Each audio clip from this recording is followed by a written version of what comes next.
हड़प्पा सभ्यता का देखो विस्तार की अगर बात करें तो इसकी सीमा और विस्तार की हम बात करें तो इसका जो विस्तार है वो 80%, कहाँ 80% कहां पर था? सरस्वती हकारा नदी के आसपास का क्षेत्र। कौन सा? सरस्वती और हकारा, सरस्वती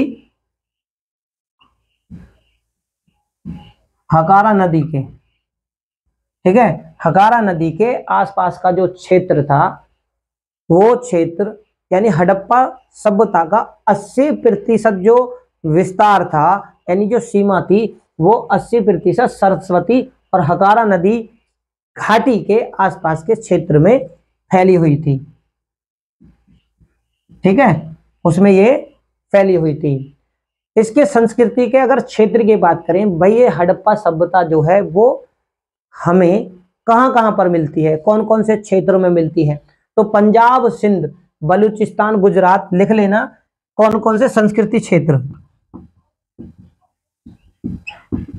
विस्तार कहां पर हुआ इसका? 80% विस्तार होता है सरस्वती हकारा नदी घाटी में और उसके आसपास के क्षेत्र में।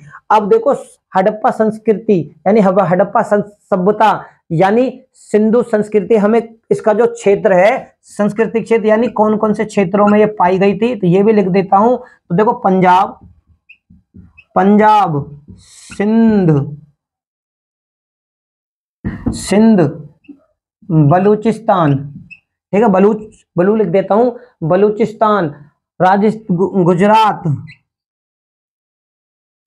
गुजरात, राजस्थान, हरियाणा और पश्चिमी उत्तर प्रदेश। ठीक है, ये आप लिख लेना। क्या है ये सांस्कृतिक क्षेत्र का मतलब होता है कि ये जो सभ्यता है वो किन किन क्षेत्रों में हमें मिली या खोजी गई या इसका विस्तार हमें मिलता। अगर हम इसके फैलाव की बात करें, अब देखो मैं किसकी बात कर रहा हूं, सांस्कृतिक क्षेत्र कौन कौन से राज्य थे? पंजाब, सिंध, बलूचिस्तान, गुजरात, राजस्थान, हरियाणा और पश्चिमी उत्तर प्रदेश में हमें हड़प्पा सभ्यता से संबंधित साक्ष्य मिले हैं। इसकी सभ्यता से संबंधित हमें जानकारियां मिली हैं। तो कौन कौन से राज्य हैं? वो ये राज्य हैं जिनमें हमें ये हड़प्पा सभ्यता देखने को मिलती है। हमारे इतिहासकारों ने पुरातत्व साक्ष्य के आधार पर विद्वानों ने खोज निकाला। इसके फैलाव की बात करें कि भाई ये फैली कहां थी, तो फैलाव भी लिख देता हूं। ये फैलाव का मतलब है दिशा के आधार पर कि भाई पूर्व, पश्चिम, उत्तर, दक्षिण, ये इसका विस्तार कितना था। क्योंकि आज हम किसके बारे में जाने? विस्तार यानी इसकी सीमा के बारे में जान रहे हैं। सीमा से संबंधित बहुत सारे क्वेश्चन, क्यों? क्योंकि जब विस्तार होगा तो सीमा और विस्तार की बातें आएंगी तो इनके स्थलों के बारे में पता चलेगा। जब स्थलों के बारे में पता चलेगा तो उन्हीं स्थलों के आधार पर पेपरों में क्वेश्चन पूछे जाते हैं। तो उत्तर में क्या था? ये जम्मू। कहां था? फैलाव की बात करें तो सबसे पहले देखो उत्तर में कहां से उत्तर लिख देता हूं। उत्तर में थी जम्मू, ठीक है, जम्मू में। और दक्षिण में थी नर्मदा घाटी का मुहाना। क्या था? नर्मदा घाटी का मुहाना लिख लेना। ठीक है, अब बात करते हैं देखो पूर्व की और फिर उसके बाद में करेंगे पश्चिम की। तो पश्चिम में था बलूचिस्तान का मकराना तट और पूर्व में क्या था हमारा? देखो पूर्व में था मेरठ। पूर्व में क्या था? मेरठ, जो कि उत्तर प्रदेश में था।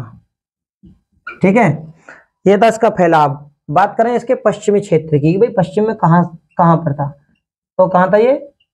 बलूचिस्तान। शॉर्ट में लिख दें बलूचिस्तान का मकराना तट। तो फैलाव इसका कहां से कहां तक हो गया? उत्तर में जम्मू, जो कि आज जम्मू कश्मीर में है आधुनिक। दक्षिण भारत में दक्षिण की सीमा थी नर्मदा घाटी में और पूर्व की सीमा मेरठ उत्तर प्रदेश और पश्चिम में थी बलूचिस्तान मकराना तट। तो ये इतने बड़े क्षेत्र में फैली हुई थी, यानी कि ये जो क्षेत्र त्रिभुज के आकार का था। किसका था? त्रिभुज के आकार का। देखो उत्तर दक्षिण, पूर्व और पश्चिम। ठीक है, तो ये था जम्मू, जम्मू, नर्मदा, मेरठ और मकराना, कुल मिला के इस तरीके से। ठीक है, तो ये कैसी थी? त्रिभुजाकार का। त्रिभुजाकार का मतलब अगर हम जानोगे तो ये जो थी इस तरीके से।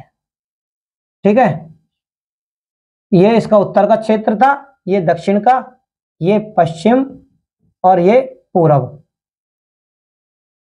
इन फैलाव के बारे में मैंने आपको त्रिभुज जो बना के दिखाया वो यही था कि जम्मू कश्मीर ऊपर, नर्मदा नीचे, पूर्व में मेरठ और पश्चिम में बलूचिस्तान, मकराना। अगर इनको मिलाएं तो त्रिभुज आकार का क्षेत्र में मिल जाता है। इसके जो अब स्थलों की बात करें, मैंने कहा था ना स्थलों की बात, क्योंकि स्थल से संबंधित क्वेश्चन पेपरों में बहुत ज्यादा देखने को मिलते हैं, वो मैं लिख देता हूं। वो भी स्थल भाई विस्तार से जानने की कोशिश करेंगे ताकि पेपरों में कोई समस्या ही ना बने। स्थल की, भैया स्थल कौन कौन से थे? देखो मैं फिर मौखिक बोल देता हूं जो इसके स्थल थे। पश्चिम में क्या थे? पहले देखो पूरब की बात कर लेते हैं एक बार। पूरब शॉर्ट में पूर्व में आलमगीर, आलमगीर मेरठ, उत्तर प्रदेश। ठीक है मेरे प्यारे साथियों, पूर्व में। अब इसके स्थलों की बात, पहले फैलाव की बात करी मैंने, उसके बाद में अब इसके स्थलों के बारे में जान लेते हैं। तो जो इनका स्थल था पूर्व में था आलमगिरी मेरठ का क्षेत्र। अब बात करते हैं पश्चिम की। ठीक है ना, तो पश्चिम में क्या था? बलूचिस्तान, है ना, सुत कागे डोर। क्या था पश्चिम में? सुत,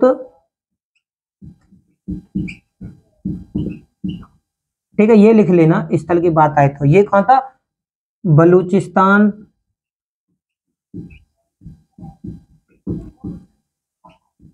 ठीक है ये था। अब स्थलों की बात कर रहे हैं तो केवल स्थल के बारे में जानते हैं, सुतकागे डोर और आलमगीर। ठीक है, ये वो स्थल थे पूर्व, पश्चिम। उत्तर, उत्तर में क्या था? जम्मू, जम्मू। ठीक है, जम्मू में क्या था? मांडा स्थल। जब उत्तर में क्या था? देखो जम्मू, और जम्मू में स्थल कौन था इसका? मांडा। मांडा इसका स्थल था जहां से ये हमें हड़प्पा सभ्यता के साक्ष्य देखने को मिलते हैं। दक्षिण में जहां पर देखो ये नर्मदा का घाटी है, दक्षिण में कौन सा स्थल मिलता है? पेपरों में बहुत ज्यादा आते हैं मेरे प्यारे साथियों। तो दक्षिण में था दैमाबाद। ठीक है, दैमाबाद। तो ये आप लिख सकते हैं, इन्हें याद कर सकते हैं, क्योंकि यहां पर ये स्थलों से संबंधित आएगी। तो आलमगीर, सुतकागे डोर, जम्मू में कहा था मांडा और दक्षिण में दैमाबाद। संस्कृति का फैलाव किन राज्यों में था? वो राज्य हमने जान लिए। इसका फैलाव किस प्रकार से था? तो हमने वो राज्य जाने जहां जहां, यानी पूर्व से लेकर पश्चिम, उत्तर से लेकर दक्षिण में जिन राज्यों में इसका फैलाव हमें त्रिभुज के आकार में देखने को मिलता है। उसके बाद में देखो हमने इसके स्थलों के बारे में जान लिया। बात करते हैं अब इसके क्षेत्रफल की। ठीक है ना भाई, मैं हर चीज देखूंगा जहां से जिन से पेपर में क्वेश्चन बनते हैं, वो हर चीज के बारे में हम विस्तार से जानने की कोशिश करेंगे। तो देखो एक जो इसके, देखो अब क्षेत्रफल की बात करें। क्षेत्रफल, क्षेत्रफल के बारे में अगर हम बात करें, जो इसका क्षेत्रफल था वो 15 लाख वर्ग किलोमीटर में था। देखो कहीं कहीं पर क्या है? 15 लाख वर्ग किलोमीटर। ठीक है, लाख वर्ग किलोमीटर।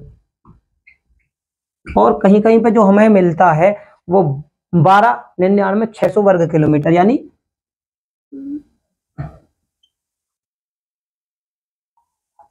12,99,600।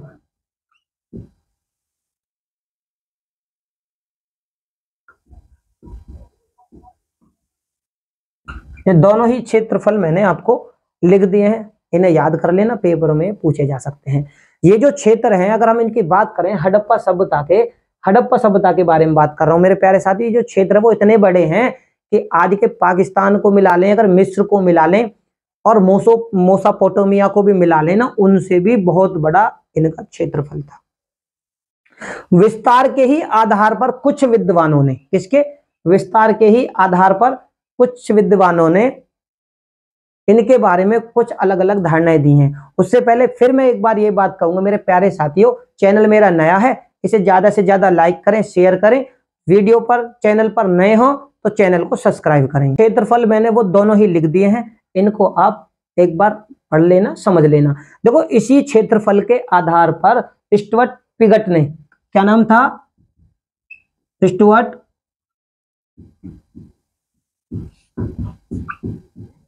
पिगट ने क्या कहा था, स्टुअर्ट पिगट ने कहा था कि ये जो हड़प्पा और मोहनजोदारो, क्योंकि हड़प्पा सभ्यता और मोहनजोदारो एक ही सभ्यता के अंतर्गत दो स्थल मिले थे, ठीक है।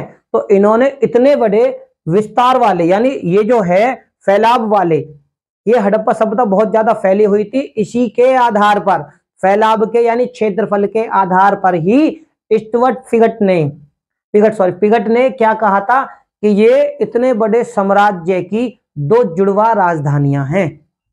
लेकिन इनके इस मत का खंडन किया गया था किसके द्वारा, मार्शल जी के द्वारा। मार्शल लिख लेना, मार्शल जी ने इस चीज का खंडन किया था। क्यों किया था, वो कहते हैं हड़प्पा, क्योंकि स्टुअर्ट पिगट ने क्या कहा था, स्टुअर्ट पिगट ने कहा था कि हड़प्पा और मोहनजोदारो इतने बड़े विशाल साम्राज्य के यानी क्षेत्रफल के आधार पर दो जुड़वा राजधानियां हैं।